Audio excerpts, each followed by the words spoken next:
Guys, kalian tahu gak sih, ketika kalian mau daftar beasiswa, mau dapetin beasiswa, ada loh beberapa hal yang jangan kalian lakukan. Pengen tahu gak apa aja? So, tonton terus video ini ya.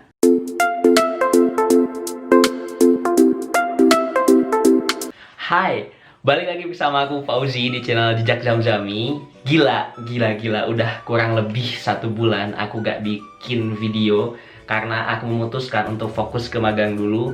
Jadi setelah magang aku bisa bikin video lagi supaya nggak keteteran karena aku manusia dan ternyata lelah.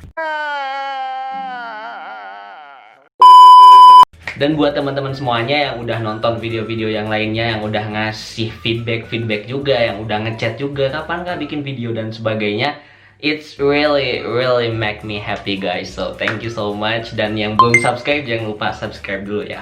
Nah, seperti biasa, aku bakalan ngejelasin di sini tentang beasiswa. Tapi di video kali ini sangat unik karena aku gak bakal ngejelasin tipsnya kayak gimana, kemudian cara wawancara kayak gimana karena udah di video-video sebelumnya. Tapi aku fokus di sini ketika teman-teman daftar beasiswa, apa aja sih yang perlu dihindari. Dan ini sebenarnya menjadi kesalahan fatal para pendaftar beasiswa. Jadi pastiin teman-teman nonton sampai akhir dan jangan sampai di skip satupun karena ini bakalan menjadi titik dasar bagi teman-teman supaya teman-teman nggak start dari nol, tapi teman-teman tahu apa kesalahan orang lain sehingga teman-teman jangan mengulangi kesalahan tersebut. Oke? Pertama, males cari informasi. Gila sih, aku taruh ini di pertama karena kebanyakan para pendaftar beasiswa itu kepengennya tuh mereka instan gitu. Mereka enggak membaca dahulu, tapi mereka bertanya sebelum membaca. Harusnya mereka membaca dulu baru bertanya kalau misalkan ada yang nggak ngerti. Ini contoh pertanyaan-pertanyaan orang-orang yang nggak membaca informasi atau nyari informasi terlebih dahulu. Kak, gimana sih cara daftar beasiswa Australia Award Scholarship? Kak, perlu TOEFL gak sih? Atau IELTS gitu? TOEFL-nya berapa? Kak, cara bikin motivation letter yang bagus gimana sih? Kak, dokumen yang dibutuhin apa aja? Dan pertanyaan-pertanyaan lain yang tentunya coba di sini kalau ada teman-teman awardee atau penerima beasiswa, teman-teman pasti bingung juga gitu jawabnya kayak gimana. Aku pribadi sering ditanyain kayak, "Zi, gimana sih cara daftar beasiswa A?" Yang tentu itu bukan beasiswa aku dan ya gimana gitu.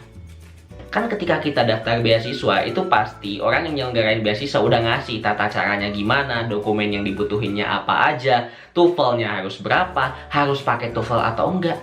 Itu udah jelas di websitenya. So, what are you looking for? What? Nah, ini buat teman-teman semuanya harus benar-benar dihindari. Jadi kalau teman-teman mau daftar beasiswa, pastiin dulu teman-teman mau nyari informasi gak. Jangan sampai teman-teman minta disuapin gitu. Karena informasi yang teman-teman dapatkan dari orang-orang yang ngasih tahu teman-teman belum tentu benar loh. Belum tentu benar. Misalkan pengen daftar HAS, oh kamu bisa tanpa TOEFL? Bisa aja loh salah. Bener gak? Yang paling benar itu adalah ya di websitenya gitu. Kunjungin aja website AAS, kunjungin aja website beasiswa unggulan dan sebagainya. So, you can find it. Yang kedua, tidak membaca guidebook. Guidebook di sini bisa dalam bentuk PDF atau misalkan ada di websitenya. Itu harus benar-benar dibaca dengan secermat mungkin karena semua informasi itu pasti ada di sana. Bahkan beberapa beasiswa suka ngasih kayak FAQ-nya atau Frequently Asked Questions, di mana ada pertanyaan-pertanyaan yang sering ditanyain oleh awardee atau para pendaftar. Jadi ya semuanya sebenarnya udah ada gitu loh di guidebook itu. Jadi yang perlu ditanyakan ya hal-hal yang spesifik aja, gak usah hal-hal yang umum, cara daftar gimana, TOEFL atau enggak, dan sebagainya.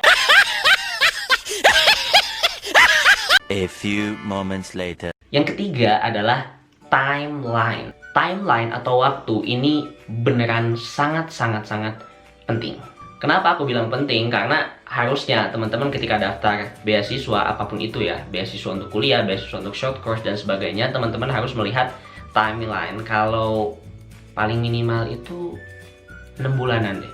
6 bulan sebelumnya teman-teman harus lihat biar teman-teman bisa melengkapi persyaratannya dulu gitu. Jangan sampai H-1 bulan, H-1 minggu itu teman-teman baru tahu, ya itu bakalan ribet banget buat ngurus-ngurusnya dan nggak bakal maksimal. Makanya alangkah lebih baiknya, misalkan teman-teman di detik ini pengen daftar beasiswa Fulbright, misalkan pengen daftar beasiswa unggulan S1, pengen daftar beasiswa mahasiswa unggulan di UII misalkan dan sebagainya, itu harus benar-benar dilihat timeline dari sekarang yang dibutuhin apa aja, sehingga mencoba untuk lengkapin dari sekarang sedikit demi sedikit, biar nanti ketika udah deket-deket tinggal ngupload aja, enak kan? Nah, kalau aku pribadi biasanya aku kan suka ikut beasiswa baik itu kuliah, short course dan sebagainya.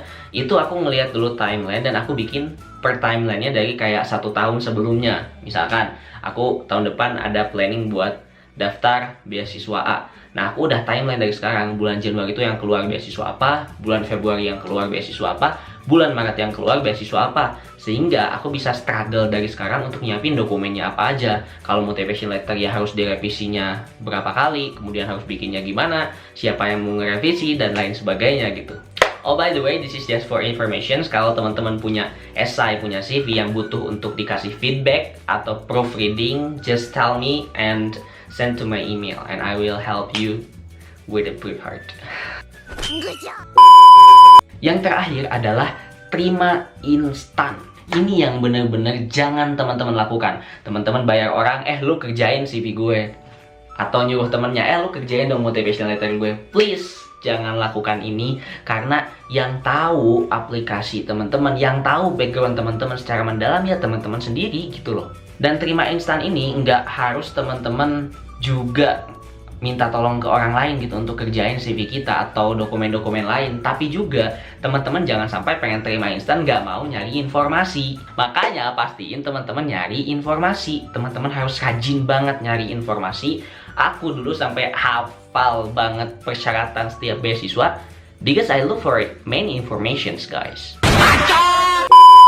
Jadi aku encourage teman-teman semuanya buat terus nyari informasi, jangan sampai lost informations, guys. Nah, segitu dulu buat hari ini.